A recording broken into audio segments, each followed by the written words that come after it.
Au FC Barcelone, la saison en cours est en train de redessiner plusieurs certitudes. Sur le banc, dans le vestiaire et jusque dans les bureaux, un mot revient sans cesse. Stabilité. Et au cœur de cette stabilité nouvelle, un homme concentre aujourd'hui tous les regards, Hansi Flick. Depuis l'Allemagne, les médias sont unanimes. Le succès de Flick au Barça a surpris, mais il est désormais pleinement assumé. Pour Javier Caceres, journaliste au Süddeutsche Zeitung, cette réussite est à la fois une surprise et une source de fierté. Voir un entraîneur allemand s'imposer à Barcelone, dans un contexte culturel, linguistique et institutionnel aussi exigeant, est perçu comme un signal fort. Flick s'est adapté rapidement, sans bruit, sans excès de communication, avec une méthode claire et une autorité naturelle.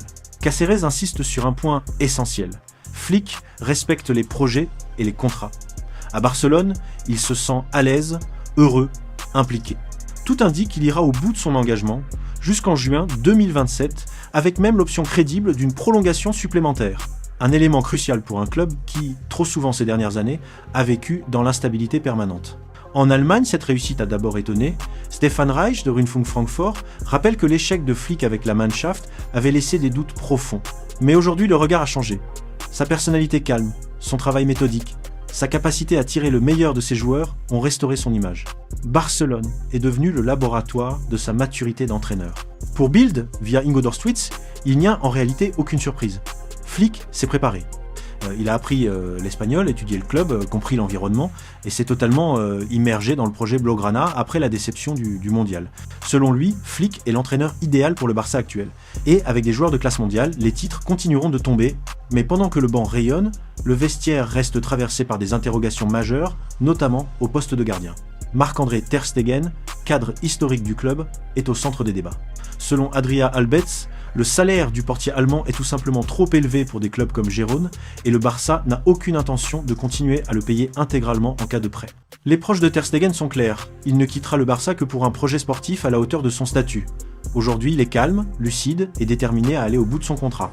Il n'est ni obsédé par la Coupe du Monde, ni pressé de partir. Et tant que les offres reçues ne répondent pas à ses exigences sportives, il restera. Dans l'immédiat, la hiérarchie est limpide. Si Joan Garcia venait à se blesser, Ter Stegen serait le gardien remplaçant.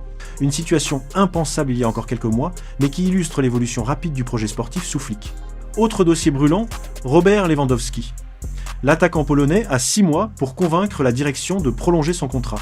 Son temps de jeu diminue, la concurrence augmente, et les sirènes de l'Arabie Saoudite comme de la MLS se font de plus en plus insistantes. Son agent, Pini Zahavi, doit d'ailleurs assister à une réunion concernant un éventuel transfert.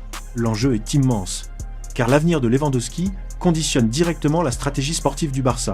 Un départ obligerait le club à recruter un nouvel avant-centre, alors même qu'aucune alternative fiable n'est confirmée dans l'équipe réserve. Un dilemme sportif, mais aussi économique. En défense, un nom circule avec insistance, Nicolas Otamendi.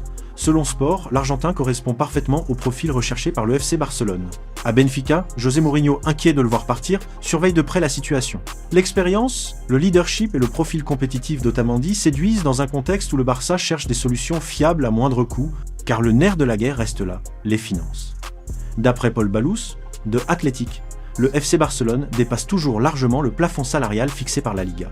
Officiellement, ce plafond est de 350 et 1 million d'euros, alors que le club a dépensé 534 millions en salaire la saison dernière. Un écart colossal. Conséquence directe, le Barça doit impérativement réduire sa masse salariale avant d'inscrire de nouveaux joueurs. C'est la principale raison pour laquelle le mercato de janvier s'annonce extrêmement calme. Le plan est clair, ne rien dépenser, sauf urgence absolue. La blessure de Christensen pourrait offrir un léger répit administratif, mais rien de plus. Aujourd'hui, l'enveloppe budgétaire disponible est quasi inexistante. Le club avance au millimètre, contraint mais lucide. Et dans ce contexte, la stabilité apportée par Hansi Flick devient plus précieuse que jamais. C'était Planète Classico. Abonnez-vous, aimez et activez la cloche pour ne rien rater. À la prochaine.